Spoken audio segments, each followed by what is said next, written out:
ഏതൊരു അസുഖം വന്നു കഴിഞ്ഞാലും പെട്ടെന്നൊരു ഡോക്ടറെ കൊണ്ടുപോയി കാണിച്ച് അതിനെ ചികിത്സിക്കുകയാണ് പതിവ് എന്ന് പറയുന്നത്. പക്ഷേ വെരിക്കോസ് വെയിൻ്റെ കാര്യത്തിനകത്ത് അതൊരു കോംപ്ലിക്കേഷൻ വരുമ്പോൾ ട്രീറ്റ് ചെയ്യുക എന്നുള്ള ഒരു രീതി ഈ ഇന്ത്യക്കാർക്ക് അല്ലെങ്കിൽ അത്തരം അല്ലെങ്കിൽ കേരളീയർക്ക് ആ ഒരു മനോഭാവമുണ്ടോ? തീർച്ചയായിട്ടും. കാരണം മറ്റ് പല അസുഖങ്ങളും ഒന്നെങ്കിൽ വേദനയോ അല്ലെങ്കിൽ മറ്റെന്തെങ്കിലും ബുദ്ധിമുട്ടുള്ളത് കൊണ്ട് തന്നെ നമുക്ക് വളരെ പെട്ടെന്ന് തന്നെ ഒരു ഡോക്ടറുടെ സേവനം ആവശ്യമായി തീരാറുണ്ട്. അതേസമയം വെരിക്കോസ് വെയിൻ കൂടുതലായിട്ടും ഈ കോസ്മെറ്റിക് അല്ലെങ്കിൽ കാണാനുള്ള അഭംഗിയാണ് ക്വാളിറ്റി ഓഫ് ലൈഫിനെ ബാധിക്കുന്നതിനേക്കാൾ മുമ്പ് നമുക്കുണ്ടാകുന്നത്.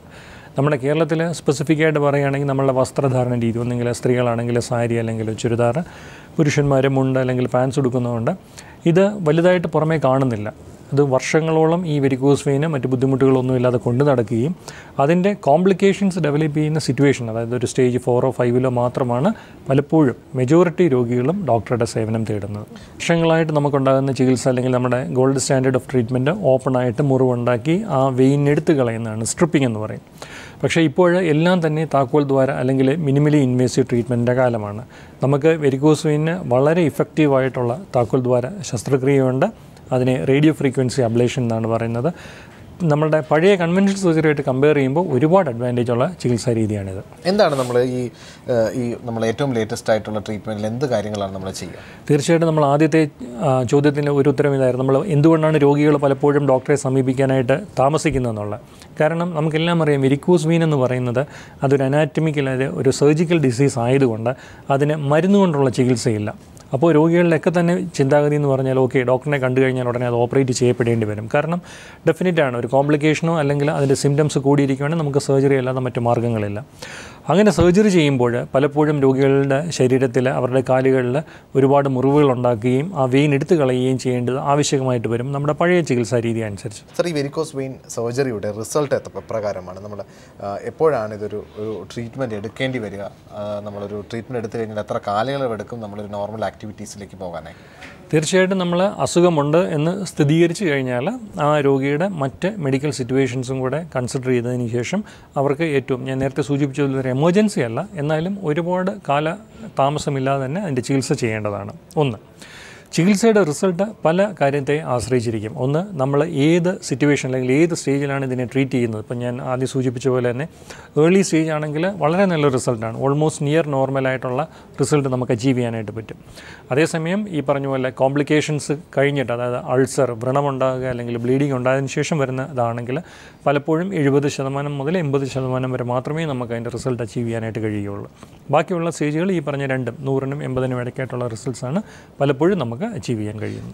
സർ, വെരിക്കോസ് വെയിൻ സർജറിയിൽ നമുക്ക് ഏതൊക്കെ ഓപ്ഷൻസ് ഉണ്ട് നമുക്ക് ട്രീറ്റ്മെൻ്റ് ആയിട്ട്? അതെ, അപ്പോൾ ശരിക്കും നമ്മൾ ഡയഗ്നോസ് ചെയ്ത വെരിക്കോസ് വെയിൻ വളരെ ഏർലി സ്റ്റേജാണ്, ആ പേഷ്യൻറ്റിന് ഡയലേറ്റഡ് വെയിൻസ് മാത്രമേ ഉള്ളെന്നുണ്ടെങ്കിൽ നമുക്ക് മെഡിസിൻ കൊണ്ടുള്ള ട്രീറ്റ്മെൻറ്റ് ഇല്ല. പക്ഷേ അവരുടെ കാലുകളിൽ സ്റ്റോക്കിങ്സോ അല്ലെങ്കിൽ ക്രേപ്പ് ബാൻഡേജ് ഇടാനുള്ള ഒരു ഓപ്ഷനുണ്ട്. കാരണം ആ പേഷ്യൻ്റ് നിൽക്കുക, നടക്കുക, ജോലി ചെയ്യുന്ന സമയങ്ങളിൽ ഈ വെയിനിൽ അതിനുൾക്കൊള്ളുന്നതിനേക്കാൾ കൂടുതൽ ബ്ലഡ് നിറയുകയാണെങ്കിൽ അത് പിന്നെയും വലുതായിക്കൊണ്ടേയിരിക്കും. അത് കണ്ടിന്യൂസ് ആയിട്ട് മറ്റ് വാൽവുകളിനെ അത് അഫക്റ്റ് ചെയ്യും. അത് പ്രിവെൻറ്റ് ചെയ്യാനായിട്ടാണ് പകൽ സമയങ്ങളിൽ മുഴുവൻ നമ്മൾ ഈ സ്റ്റോക്കിങ്സ് ഇടുക. അത് ഞാൻ നേരത്തെ സൂചിപ്പിച്ച പോലെ അതിൻ്റെ ഏർലി റിക്കറൻസ് അല്ലെങ്കിൽ നമ്മൾ ഓപ്പറേറ്റ് ചെയ്യുന്നത് നമ്മൾ മെയിനായിട്ട് അല്ലെങ്കിൽ ഓപ്പറേറ്റ് ചെയ്യപ്പെടുന്ന സമയത്ത് ഡോപ്ലറിൽ നമ്മൾ ഡിറ്റക്റ്റ് ചെയ്യുന്ന ആ അസുഖം ബാധിച്ച വെയിൻസിനെയാണ്. അത് കഴിഞ്ഞിട്ട് ശരീരം അത് ഗ്രോ ചെയ്തുകൊണ്ടിരിക്കുകയും ഈ ബ്ലോക്കിനെ ഓവർകം ചെയ്യാൻ ശ്രമിക്കുകയും ചെയ്യുമ്പോൾ പുതിയ വെയിൻസ് റിക്രൂട്ടഡ് ആവും. അതിന് ഏർലി സ്റ്റേജിൽ തന്നെ ഈ പറഞ്ഞതുപോലെ അത് 3 മില്ലിമീറ്ററിന് താഴെയാണ് എന്നുണ്ടെങ്കിൽ അതിന് ഇഞ്ചക്ഷൻ സ്ക്ലീറോതെറാപ്പി കൊടുത്ത് നമുക്ക് കരിച്ചു കളയാവുന്നതാണ്. തീർച്ചയായിട്ടും സാർ, നമ്മൾ ഒരിക്കൽ ഈ വെരിക്കോസ് വെയിൻ ട്രീറ്റ്മെൻറ്റ് എടുക്കുമ്പോൾ എന്തെങ്കിലും രീതിയിലുള്ള ഒരു കോംപ്ലിക്കേഷൻ ഉണ്ടാകാനുള്ള സാധ്യതയുണ്ടോ? നോർമലി ഒരു സർജിക്കൽ പ്രൊസീജിയറിലേക്ക് കടന്നു പോകുന്ന എല്ലാത്തരം റിസ്കിലൂടെയും ഈ പേഷ്യൻ്റ് കടന്നു പോകില്ല? തീർച്ചയായിട്ടും വെരിക്കോസ് വെയിൻ സർജറി എന്ന് പറയുന്നത് കോംപ്ലിക്കേഷൻസ് ആസച്ച് മറ്റ് പല ശസ്ത്രക്രിയയായിട്ട് കമ്പയർ ചെയ്യുമ്പോൾ വളരെ കുറവാണ്. ഒന്ന്, ഈ ഏത് ശസ്ത്രക്രിയയ്ക്ക് ശേഷം ഉണ്ടാകുന്ന ബ്ലീഡിങ് അല്ലെങ്കിൽ ഇൻഫെക്ഷന് ഇതിൻ്റെയൊക്കെ റേറ്റ് വളരെ കുറവാണ്. ഉദ്ദേശിക്കുന്നതിൻ്റെ മെയിൻ റീസൺ എന്ന് പറഞ്ഞാൽ പഴയ കൺവെൻഷണൽ സർജറിയിൽ നമ്മൾ ആ വെയിൻ നമ്മൾ ശരീരത്തിൽ നീക്കം ചെയ്യുമ്പോൾ ഉണ്ടാകുന്ന ഗ്യാപ്പിലേക്ക് പുതിയ ബ്ലഡ് വെസൽ നിയോ വാസ്കുലറൈസേഷൻ കൊണ്ടാണ് മെജോറിറ്റിയും ഇത് രണ്ടാമത് വരുന്നത്, അല്ലാതെ സർജിക്കൽ ടെക്നിക്കിൻ്റെ പ്രോബ്ലം കൊണ്ടല്ല. അപ്പോൾ അതിൻ്റെ ആ ചിന്തയിൽ നിന്ന് ഉടലെടുത്തതാണ് നമുക്ക് വേണ്ടതെന്ന് പറഞ്ഞാൽ ഈ രോഗം ബാധിച്ച വെയിനെ നമ്മളുടെ സിസ്റ്റത്തിൽ നിന്ന് എലിമിനേറ്റ് ചെയ്യുക എന്നുള്ളത് മാത്രമേ ഉള്ളൂ. അപ്പോൾ അതിലൂടെ രക്തം ഒഴുകുന്നത് തടയുക, കരിച്ചു കളയുക എന്നുള്ളതുകൊണ്ട് നമ്മൾ ഉദ്ദേശിക്കുന്നത് വെയിനിന് 3 ലെയറുണ്ട്. അതിൻ്റെ ഏറ്റവും അകത്തെ ഇൻറ്റിമ എന്ന് പറയുന്ന ലെയറിനെ നമ്മൾ ഈ തെർമൽ ഡാമേജ് കൊടുത്ത് അതിനെ കരിക്കുകയും അതിൻ്റെ ലൂമൻ, അതിൻ്റെ ഉള്ളിലുള്ള ദ്വാരം അടയ്ക്കുകയും ചെയ്യുമ്പോൾ അതിലൂടെ പിന്നീട് രക്തം ഓടുന്നത് പ്രിവെൻറ്റ് ചെയ്യുകയാണ്. സോ അങ്ങനെ ചെയ്യുമ്പോൾ നമുക്കുണ്ടാകുന്ന 2 അഡ്വാൻറ്റേജ്. ഒന്ന്, നമുക്ക് ഒരുപാട് മുറിവുകൾ ഉണ്ടാക്കേണ്ടി വരുന്നില്ല. 2, ഇതിൻ്റെ ഔട്ടർ കവറിംഗ് ഒക്കെ അവിടെ തന്നെ റിമെയിൻ ചെയ്യുന്നതുകൊണ്ട് രണ്ടാമത് വരാനുള്ള സാധ്യതയും കുറവാണ്.